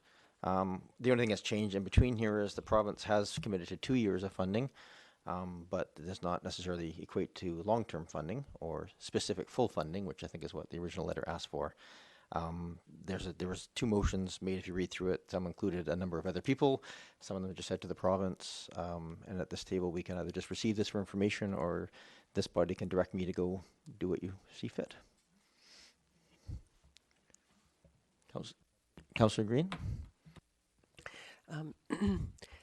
I would be interested to hear what my council colleagues have to say, but I would encourage Oak Bay Council to have Mayor Murdoch write a letter of support for long-term funding for this resource. I think it's blatantly obvious that it's needed, and I think that they do amazing work. And it's 2019. I think we should support them. Thank you. Thank you. Councillor Patterson. If Councillor Green would like to make a motion for that, I would second it. I also believe that this is very important work done in the community. It's done in the greater area, and it includes Oak Bay residents. It's an important issue. I would like to see longer-term funding than simply 2 years. You have the table. Why don't you make the motion? All right. Then I I would simply make the motion that was actually directed by Saanich, and that the motion is that the mayor write on behalf of council to the Premier of British Columbia, copying ministers responsible for health and social services, as well as members of the Legislative Assembly representing constituencies within the Capital Region District, as well as copying Brenda Butterworth Carr, Assistant Deputy Minister and Director of Police Services, the Minister of Public Safety and Solicitor General, the Minister of Health and the Minister of Mental Health and Addictions, and the local police boards and the RCMP, requesting that the Government of British Columbia provide the Victoria Sexual Assault Centre with continuous provincial funding. Second. Moved and seconded. Is there any other discussion? All right, I'll call the question. All those in favor? Opposed? Not opposed? I'll sharpen my pencil. Sounds good. Item number 9, climate action through a major expansion of public transit ridership. This is a motion, again, a Victoria City Council resolution, and we have, again, a couple of options here. We can direct me as the member here sitting at that table to take some specific, again, a request, not a direction, because I sit there with a different hat on, or we can just receive the Councillor Braithwaite. Thanks, Mayor Murdoch. Although on its merit, I think this sounds like a wonderful idea. However, the challenge would be finding new sources of that extra $40 million that we would be missing. And I think that what's really interesting is that this motion went forward at City of Victoria without any input from BC Transit or the BC Transit planning, I think, if that's correct, right? So I could not support this. I would just move when the time is correct. After we hear everybody else, I will make a motion now. I can make a motion now. I got to move receipt. We have a mover. Is there a seconder? Second. Moved and seconded. So we can talk to the motion, but obviously the motion is to receipt, so we can talk to against that or for it as you see fit. Councillor Zelka, then Councillor Appleton. Thank you very much, Chair. I actually provided in the correspondence a bit of information, and I put it in the correspondence so that it would be shared with the public as well as my council colleagues. It's a second item on the correspondence, and it has to do with some very interesting information I received from a website known as drawdown.org. A book just came out recently, basically where someone, in addition to all of the science around climate change and all of the talk about all the various different initiatives, what I found confusing was that, is solar heating better than refrigeration? Is that better than dealing with the cattle? Not knowing what's the biggest bang for the buck, essentially, as a bottom line. What I liked about this website was that it actually provided in rank order the top 100 climate action solutions. And the reason I bring this to Council's attention, if you scroll down, you'll see the rather long list presented, is that mass transit is presented as number 37 in the list of 100, top 100. I was very pleased to see, I'm sorry our Director of Engineering and Public Services is not here, but I was very pleased to see some of the initiatives that we're already doing, for example, LED lighting and some other aspects. And also some of the works we're doing with Parks and Rec are on this list already. And the rank order is very interesting. So being as it's number 37 on this list and not in the top 10, and being as Canada contributes a total of 2% of the world's greenhouse gas pollution in total, I would support the the receipt motion. Thank you. Councillor, sorry, I didn't write it down. I think we have Appleton next. Thank you, Your Worship. I think similarly to Councillor Braithwaite on this one, in that there is some laudable content in here. It's just a matter of kind of separating out some of the things that are supportable, from some things which I think haven't really been thought completely through. The actual letter is titled "Expansion of Public Transit Ridership," and to my mind, expansion of ridership depends more on service levels and availability of suitable options, more so than the actual fare barrier itself. That's just my opinion, but so it's the service levels that's key here. I do believe, in terms of, it's presented as a pilot in this letter, but I do believe that eliminating fares for those under 18 does create an ethic of transit ridership that will carry forward into adulthood. And it's also a disincentive for families to travel with children if they've got to pay individual fares for each individual child. So it's sometimes just cheaper to drive. So I think that in and of itself is also a laudable goal. I just think that an expanded fleet and a more sustainable fleet is a suitable goal. I just think it shouldn't be conflated with the other things that are presented here. So I am inclined to indicate our support, but my support would sort of be along the lines of to call on BC Transit and the Regional Transit Commission to expand their service levels to increase ridership, and also to trial the idea of removing fares for those under 18, those two pieces as separate items. So I'd be curious to hear what my council colleagues have to say about those two components on their own. Thank you, Councillor Appleton. Councillor Nathan, Councillor Patterson. I guess the thing that stands out for me is that the issue is that transportation generates the majority of community-based emissions within this region. And to that point, what are we doing about it? And it seems to me that financing a fare replacement by making public transportation free does do, as Councillor Appleton said, create a mindset of using public transportation for younger people who are more formative in their learning. So I fully support that. And it just seems to me it is costly, but it's costly not to do something as well. This is costing us a lot to have these carbon emissions, and we have to start somewhere. So it is a bold motion here, but I'm inclined to support it. It is our number one polluter, and we need to get more cars off the street. We get bottlenecked throughout the region, and this is to have more people on public transportation is a cheaper way than building more roads with more cars on the road. So I'm not quite sure what they're asking for. They're asking for support of this, but in principle, I do support the content of the motions. And in terms of consulting us, I think that's actually, we weren't involved in the development of this motion, but I think this is the effort now is to consult the district, Oak Bay here, about whether or not we support it. So, Councillor Patterson. Yes, thank you, Mayor. I also support the content in the proposal put forward by Victoria. It is bold, but bold outcomes sometimes require bold actions.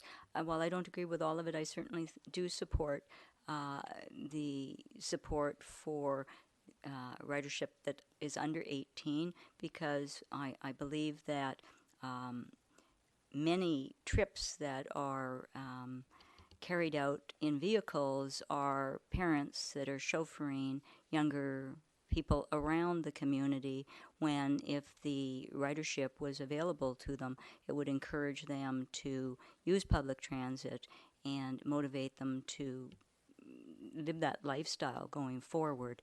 So, and also I think that some of the young people, with gas prices going to what they are, it would discourage them from trying to get extra automobiles in the family, and it would certainly improve the standards of perhaps ridership. If we increased ridership, we would get better public transportation. So there's a lot of positive spin-offs, and while there's a cost, I don't know that we're doing the equation the other side to look at the cost if we don't take action. Councillor Zelka. Thank you very much, Chair. If I was to spend $40 million, where would I want to spend it? For me, taking as much as I would love to help encourage younger folks to use mass transit, the research list that I provided to those in the correspondence show that conversion to electric vehicles provides twice the improvement in carbon reduction that mass transit does, and solar panels on residential roofs provides 4 times the payback that mass transit does. So in some, just looking at those 2 basic areas, we have I believe other areas that could provide much better uses of that $40 million funds that we potentially would be taking away from BC Transit. So for that, I would look forward to maybe later on when we talk about redoing committees and commissions, we'll eventually have some sort of environmental focused type committee, and we can actually then move forward with maybe some Oak Bay and CRD programs that will actually provide some really good reductions in greenhouse gases. Thank you. Thank you, Councillor Zelka. I've made notes here. Nothing that was said here is any surprise. We did undertake a strategic planning session at the Greater Victoria Regional Transit Commission a couple of weeks ago, just to moot out some of these things. These ideas were there and they're considered. My only observation is that staff are coming back at that point with what that looks like. It's easy to say yes in the theory, but in the reality of things, what does that look like? It's currently subsidized to 78%. Does the 22% extra add? Will that make all the difference in the world to ridership, or is it service levels that has to be the focus? And those are frankly the pretty hard questions I think that are going to have to be dealt with. There's also capital costs of how fast you go electric versus keeping the existing things supplied. It's not a simple answer, and I think we have a motion to receive. I certainly hear that there's a broad support for trying to find a way to get the under 18s cost to zero to change the culture, and also to try to look at service level improvements to again make it a more viable option for transportation rather than the cost reduction as the 2 big pieces. If the other pieces are attainable as well, we can certainly consider that as part of the big picture. So I'm comfortable taking that broader conversation to the table if council is. We can at that point. There is really nothing to do with a letter from another municipality to us outside, unless there's something specific. But again, we can't really have a motion to direct me at this point because you could write a letter to me, I guess, or to the Transit Commission. Direct me to write a letter to the Transit Commission, but it's a bit awkward. So I think it's easier. I'm comfortable taking the tone of this conversation to that table and making sure that's reflected at the table in the broader conversation of planning. Okay. So I'll call the question. All those in favor? Opposed? Not opposed. Thank you. We have advisory design panel minutes, March 5th. The motion to receive. Move receipt. Second. Moved and seconded. Any discussion? All those in favor? Opposed? Not opposed. Item 11, advisory planning commission minutes, Move April receipt. 2nd. Second. Moved and seconded. Any discussion? All those in favor? Opposed? Not opposed. Thank you. We have terms of reference here put together by Mr. Jones, who is unfortunately unable to join us tonight, but is really here to in front of us just so we can kickstart our process here of getting together and starting the review process with our committees and commissions, working groups, etc. So terms of reference are in front of us. Are there any changes that people want to see, or are people comfortable with what's in front of us? Just look to the council to give some direction. Councillor Braithwaite? I'm just wondering, through you, Mayor, if we know when this might be coming back to council, only because I realize that we have a time frame normally that we go out to the public to look for volunteers, which is normally around October. So I'm wondering if this is going to come back in July-ish maybe, or maybe sometime, I don't know. I'm just looking to see if there's a time for that. Thank you, Councillor Braithwaite. There's no time line on this. The piece is really just terms of reference. But Ms. Relly, do you have a general answer for that? The answer is there really isn't a timeline at this point.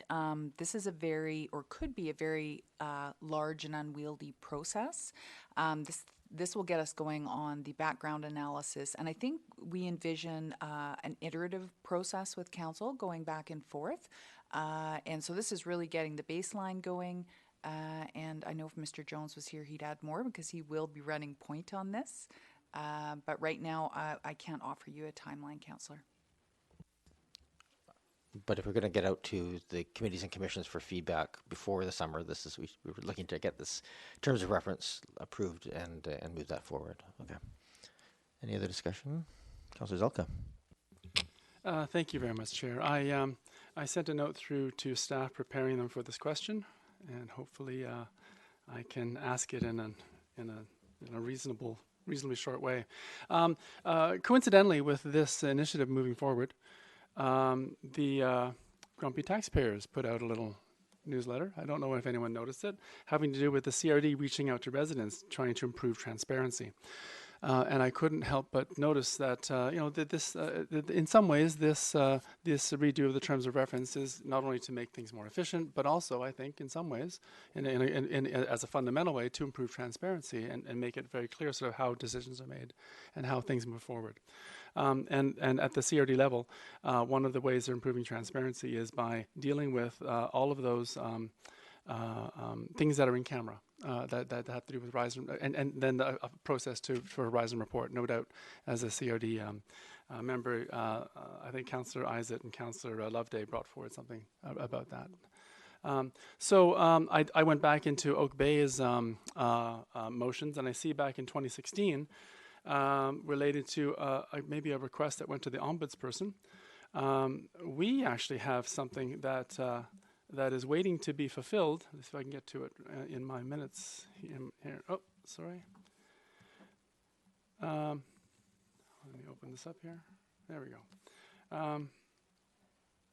So back in 2016, this council moved and seconded a motion that it be recommended to council that council adopt a policy to routinely release in-camera resolutions once the requirement for confidentiality has passed, substantially in the form attached to the report. That happened to be from the Director of Corporate Services, unfortunately who wasn't able to make it today. And of course, this has to do with recommendations of the Office of the Ombudsperson. So in general, I was hoping that since at times some of these committees and commissions do meet in council, that whatever procedures we move forward with at the procedures bylaw, because I understand the procedures bylaw is going through a rewrite as part of that process in terms of moving this policy forward at some point, that whatever is in these terms and reference with respect to the committees and commissions will also in some ways reflect that they'll have a Rise and Report process as well to ensure that we have transparency. So this was the first question I had. So this is specifically, just want to ensure in this process that if any of the committees or commissions go in camera, they follow a similar reporting out process as council would. It's rare for them to go in camera, but they can sometimes do that. I'll turn that to Ms. Varela. I don't have anybody else to turn to with Mr. Jones not here on this one, if you feel comfortable answering that question. So just to clarify on the question, Your Worship, it was that if there was a case where a committee or a commission went in camera on a matter, and off the top of my head, I'm not sure what that could be, but there would be a Rise and Report process at an appropriate time. So I think we could just fold that into our examination. Thank you. Thank you very much. I just wanted to say that out loud, because what I've noticed as we work on our efficiencies and we sort of delegate some of what used to be at the council down to the committees and commissions, and then some of those committees and commissions that have themselves subcommittees, I find it sometimes hard to see how certain decisions are made, especially as many of those subcommittee meetings are done in private, and the public is not invited to any of those meetings. And for example, the Arts Committee, which is a subcommittee of Parks, Recs, and Culture, it is deliberately set up so that the public will not be invited. I recall a time of 4 or 5 years ago, Parks and Rec and Culture tried to run a subcommittee relating to the dogs, and there was quite a public backlash. And I think Ray expressed, so the director of Parks and Rec expressed a concern that that maybe wasn't the best forum for the public. So at some point, with respect to the terms of reference dealing for our committees and commissions where they have subcommittees themselves, I'd be very interested in seeing how we'll maintain the transparency for those for that process. And I don't know whether, again, that would be a rise and report or how that would get through back to so that the public can see what's going on. I think the short answer is we can consider that as part of our deliberations. There certainly is a lot of subcommittee work. A lot of the things I've been on, but I mean, those are often, like there was in heritage, there was a designation review subcommittee. So those group of 3 who have the expertise go and they visit the home and they go through and they do the documentation and they bring that back. It's important to recognize that there is no decision making that isn't at this table. All those bodies are recommendation bodies to this table, with the possible exception of the Parks, Rec, and Culture and that process. And I think that it is definitely part of those things that we have to look at as part of our process. So I appreciate you raising that as a piece. Councillor Green. 2 things. Further to Councillor Braithwaite's comments about timelines, my only concern is that I am getting questions now from either existing members or people interested in applying to one of our commissions or committees. How do we handle those requests? Only because if we have no timelines for this review, is it business as usual until this process is completed? That would be the first question. And the other thing that I had raised earlier, I think a few months ago, and it still is something I'm a little concerned about, and that is that the Advisory Planning Commission still doesn't have a council liaison, unlike the other commissions. So that for me is also something that we may need to talk about at some point. But I think in the meantime, and I think that Mr. Jones' report is comprehensive. I think he's covered all the bases from my perspective, and I would certainly support a recommendation to continue this work. But just a question around process for the APC, and also generally how we handle inquiries between now and when this process is completed. Thank you. Ms. Varela, do you want to tackle that? Thank you, Your Worship. So currently, membership recruitment isn't active, pending review if quorum can be achieved. So quorum of the committee or commission. I think the general nature of what I've heard that's here today is just we want to make sure that we're moving forward on this process in a reasonably expedient fashion, because we do have those fall appointments coming up, and it'd be nice to have those at least some of this work completed at that time. Ms. Varela, sorry. I just wanted to make sure that I answered Councillor Green's question. Was that enough? Yes, no, that's helpful. Thank you. I think it's also, you raised it, I think you know the answer to this, but that changing of appointing a liaison would be a change of the terms of reference for that body. So we have to, that would form part of this as well, as to, if we were to change that, it would be part of this process.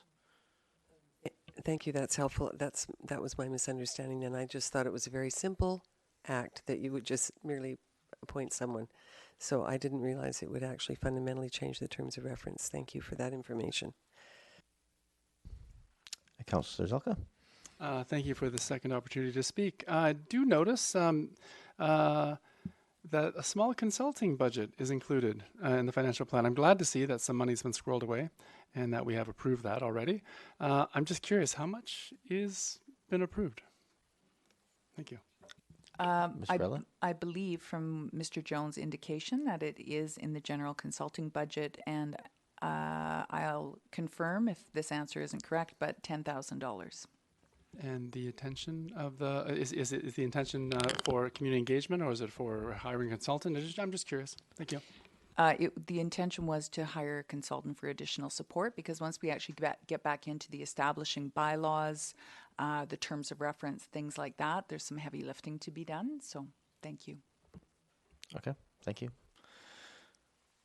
See no other discussion. I don't believe we have a motion on the table yet. So if council is comfortable, we need a motion to approve the terms of reference. Councillor Green.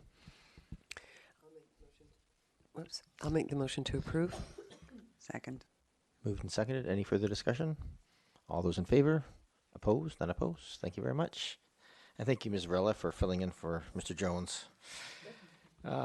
Housing funding needs report. I think this is a fairly straightforward one. Mr. Anderson and Ms. Jensen. Ms. Jensen, are you giving a quick overview? Thank you, Your Worship. As Council is aware, local governments are now required by provincial legislation to complete a housing needs report every 5 years. And on March 11th, Council directed staff to undertake the preparation of that report and allocated $50,000 to complete the project. The Union of British Columbia Municipalities, UBCM, has now made funding available to help cover the cost of undertaking these reports. For a community the size of Oka Bay, we could potentially tap into $30,000 for funding for the size of the municipality that we have. Costs that can be covered include data collection, public engagement and consultation, and consulting fees. So the deadline for the first round of funding is May 31st. Staff are proposing to apply for the funding and require a council resolution, which will be submitted with the application package. That resolution is set out in the staff report. Thank you very much. Councillor Braithwaite? Gosh, you mean we can get $30,000? I think I will make the motion that staff be allowed to apply for the grant. Thank you. I will second it. Move second, third, fourth, and fifth, I think we have there. Any further discussion? Councillor Appleton? Just very quickly, Your Worship, do we have a sense of when we might find out about the grant funding? Ms. Jensen? That I do not know.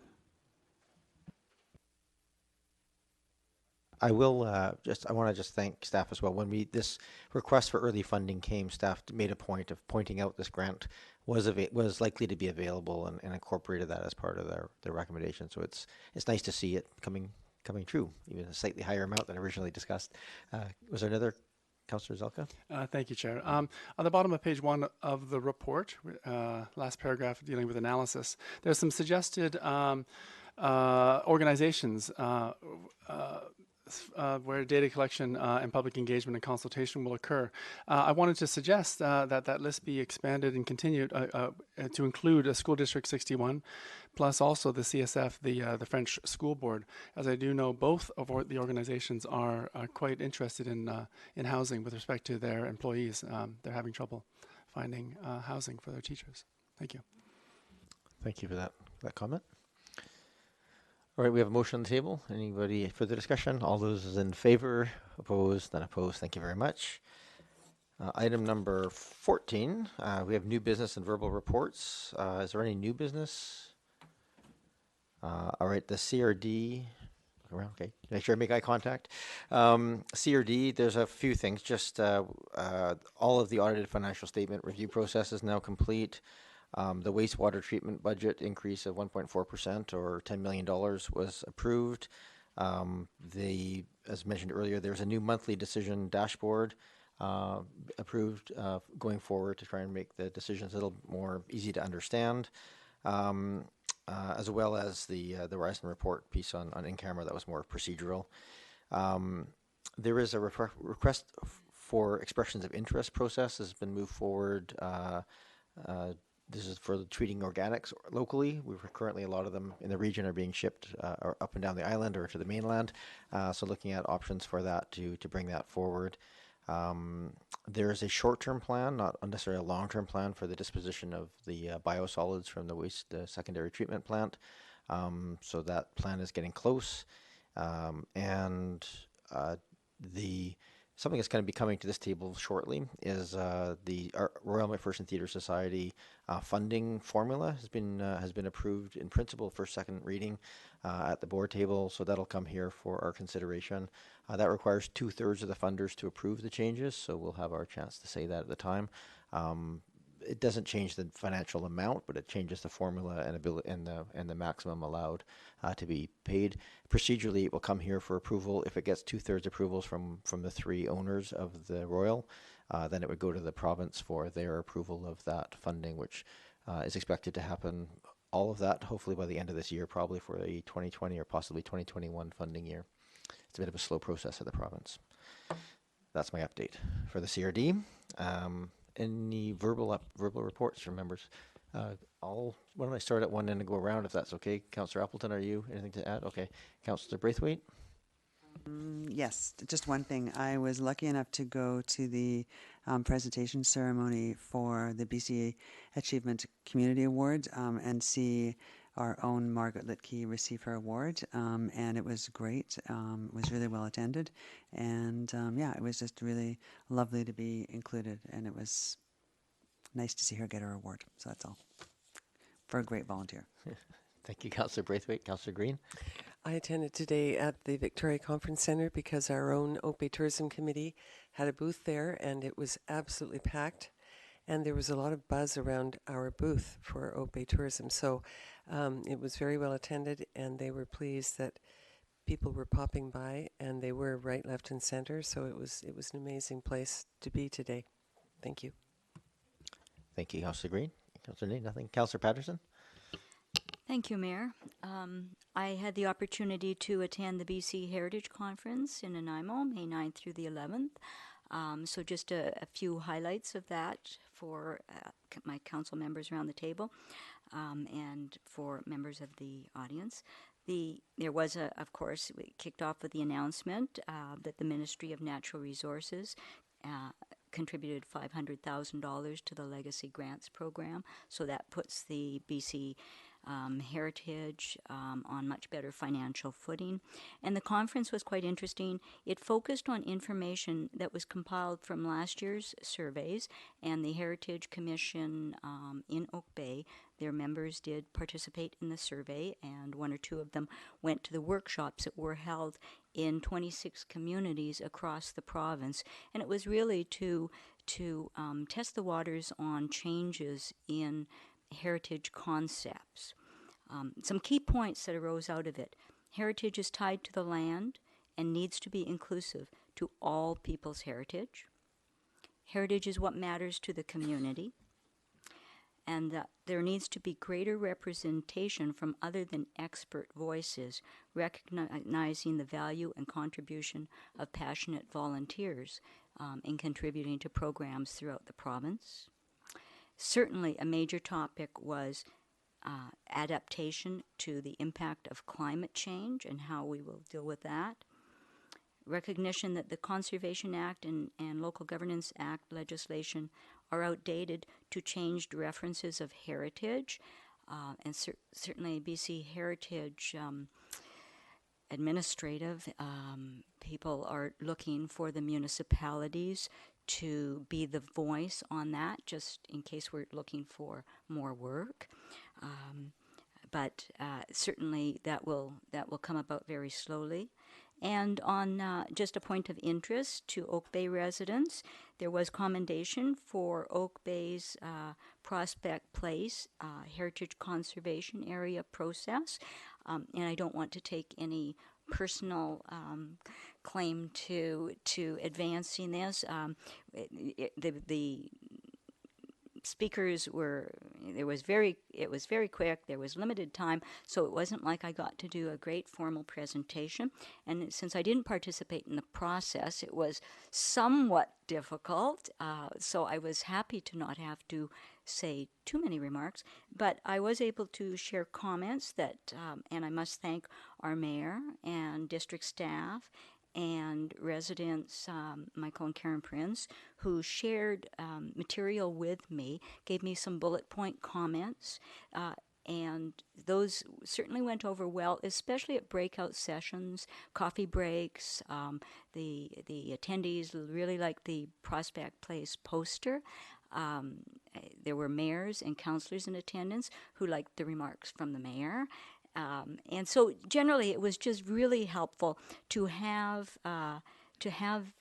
all of those notes with me and pointers so that we could share knowledge learned from our process with other communities across the province. So it was a very good conference. I have pages of notes. I plan to try and organize them into categories so that I can prepare them for the Heritage Commission and the Heritage Foundation. And get feedback from them, comments from them, and then perhaps we can put together a bit of a report that we can circulate back to council. Thank you. Thank you, Councillor Patterson, and yes, thank you very much for going and doing that work. Councillor Patterson missed out on the municipal dinner as a result of this, so very much appreciate you going up and doing that work. Councillor Zelka. Thank you, Chair. I have two reports. The first is from the CRD Water Commission. The main Souk Reservoir is at 98.6% full. We're in good shape. However, I just wanted to point out and remind everyone we are in Stage 1 Water Conservation Bylaw. It is now in effect until the end of September. So to avoid any hassles from a CRD bylaw officer. Just make sure you're watering on the right day. End of first report. The second report I wanted to offer is from the Oak Bay Emergency Program. As the liaison for the Oak Bay Emergency Program, I wanted to report out that since late 2017, the Emergency Program has applied for 3 Community Emergency Preparedness Funds grants, each worth $25,000, and won all 3 applications. We're batting 1,000. This is great. The $50,000, 2 of the grants combined $50,000 has enabled us to refurbish a fair bit of equipment and get ourselves even more ready for potentially any disaster coming forward, including doing a bit more work with the radio equipment, not only behind but also in a separate facility. If anyone is familiar with MRV, it's on its last leg, so that's been replaced with another facility. And our ESS supplies have also been updated. The third $25,000 grant is intended to update our municipal evacuation plan and contribute to a regional evacuation plan, as Oak Bay is part of a municipal consortium undertaking development in this plan. That's moving forward. We also are, I was interested to hear that we're also part of a separate consortium which will undertake a new regional review of the tsunami modeling project as much of a part of a much larger flood hazard risk modeling project. That's being led by the CRD. So we'll be benefiting from that as well. The last part of the report is that in the last 2 months, there were 2 level 1 callouts, one for a house fire and one for an apartment fire. There was 1 evacuee in each incident, and no news is good news. There were no fatalities. Thank you. Thank you, Councillor Zelka. And yeah, I certainly appreciate your dedication to that emergency program. You've been liaison there for a long time, and recently have you completed your ham radio? Not quite yet? I'm approximately half done. Okay, halfway done. But I don't think anybody else has even got halfway done their ham radio license as a liaison. So appreciate the dedication to that body. Thank you very much for that. I just have a couple of things. One, as I noted earlier, I did attend a full day Greater Victoria Regional Transit Commission planning session. So we're doing some strategic planning. That'll lead into our June meeting. To talk about some of these other initiatives that are being considered. I don't expect any great decisions to be made at that point because obviously we just started a budget cycle for this year, but that'll certainly help lead some of the process going forward. I've also completed now 3 of the 5 days of the Institute of Corporate Development training that the province has put on for police board members, but it's generally available. It's a general director's training program, very intensive, 7 a.m. to 5 p.m. a day plus homework. I'm not sure why they torture us so, but it's been very, very valuable in terms of things. So what I'll do at the end of this training is they're going to make the materials available. So I'll just share those with all the members of council as well. To read through that doesn't take that much time. I swear it doesn't. And I think I'll leave it at that. I guess I should probably just mention, I just want to thank the Royal Victoria Yacht Club who had me out to their opening ceremonies. My first time I've attended there for that, and it was great. Also, Rotary had their very successful Mardi Gras themed dinner fundraiser, which is raising money for the new refreshment of the water park. So that was again, it raised a couple at least of tens of thousands of dollars at that event towards that water park's renewal. So I just want to express my thanks for them. And I also had the chance, Councillor Braithwaite was also there at the Oak Bay High graduation party event they had at the Willows Park.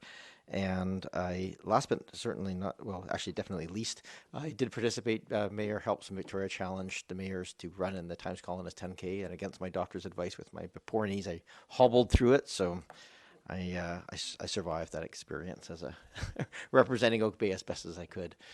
Far cry from my personal best, but I managed to do it without too much pain, so that was good. That summarizes my activities for the time being. Is there anybody else who has remembered anything in the course of this? Seeing none. Okay, thank you very much. So we have under number 15, tabled resolution. This came to us last meeting and was taken back and modified by Councillor Zelka. So the revised version of this motion is back in front of us. Councillor Zelka, you can make the motion. I guess because the motion has been changed, we should probably read it back into the into the record, and we'll look for a seconder, and then we can talk to it. Thank you very much. The two whereas clauses are the same as last time. All that's changed is the therefore clauses. So therefore, be it resolved with respect to, by the way, integrating secondary suite implementation in conjunction with the comprehensive housing study is the intention of this motion. Therefore, be it resolved that the approvals process identified in the terms of reference for the secondary suite study commence after council direction is provided by resolution. And further, that any approvals process approved by council for the secondary suite study commence following the completion of the housing needs report.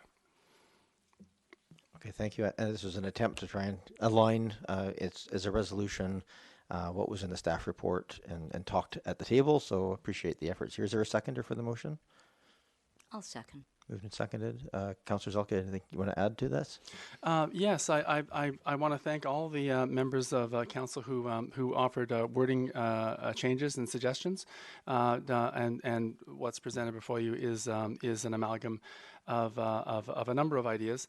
And I do also want to thank our CAO for helping to put all this together to essentially simplify it and boil it down to the essence so that the comments as been described in general terms are actually reflected in black and white terms in the actual motions in terms of what we pass here, since what we pass here at the table with respect to motions is what staff is required essentially by law to follow.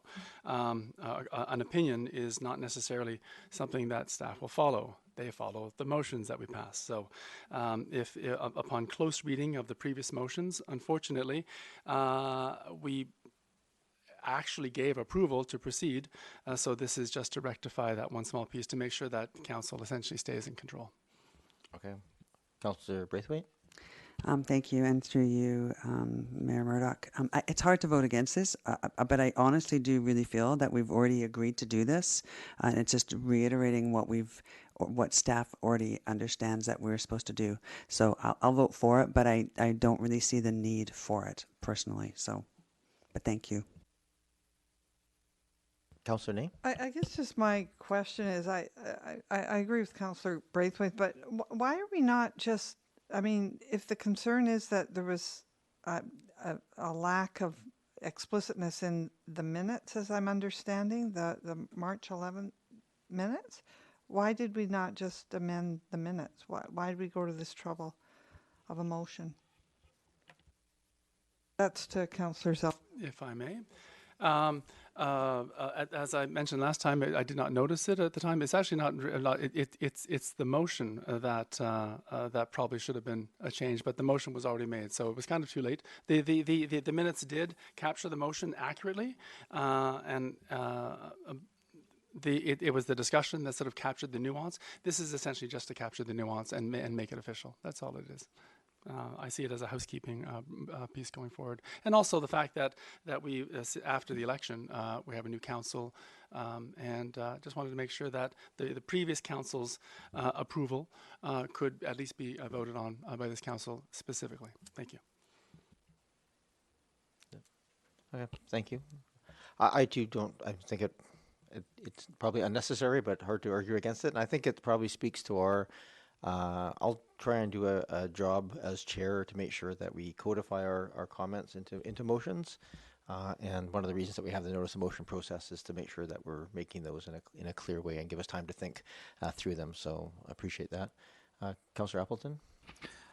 Thank you, Your Worship. And this is, again, just I'm getting into fine details here, but it's potentially a question through you two staff, but I want to confirm that this motion specifically relates to the approvals process. So when I look at the scope of work, which is already approved by council, I see 5 phases in the scope of work. Phase 5 being the final strategy, and approvals being another piece that follows that. So I want to be just absolutely crystal clear that the preparation of the final strategy is a phase in the terms of reference which is already approved. It's distinct from approvals. I don't want the drafting of the final strategy and the preparation of that work to be delayed because of the wording of the motion. I think I have to go to Mr. Anderson for...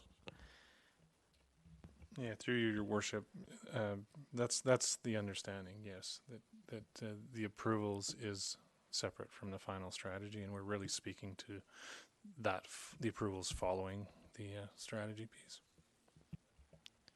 And approvals, just for absolute clarity, this is where we council makes the decisions at that point in terms of what those regulations are, what the bylaws are.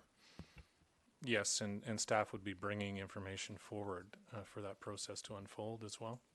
Okay, thank you. Okay, seeing any further discussion? I'll call the question. All those in favor? Opposed? None opposed. Thank you. We will take bylaw number 16 is the memorandum. Number 17, we have final reading of financial plan bylaw 4727. I'll move final reading of financial plan bylaw 4727. Second. Moved and seconded. Any discussion? Do we have discussion on final reading? I guess you can have discussion on any motion, so we'll take that. Any discussion? Seeing none. All those in favor? Opposed? Not opposed. Number 18. Move final reading for the tax rates bylaw 2019, number 4728. Second. Moved and seconded. Any discussion? All those in favor? Opposed? Not opposed. Number 19, final reading. Move final reading for the Boulevard Frontage Tax Bylaw Amendment Bylaw 2019, number 4729. Second. Moved and seconded. Any further discussion? Seeing none. All those in favor? Opposed? Not opposed. Move adjournment. Second. Moved and seconded. All those in favor? Opposed? Not opposed. Thank you, everyone. Look at that. 2 hours on the dot. That's pretty good. Well done.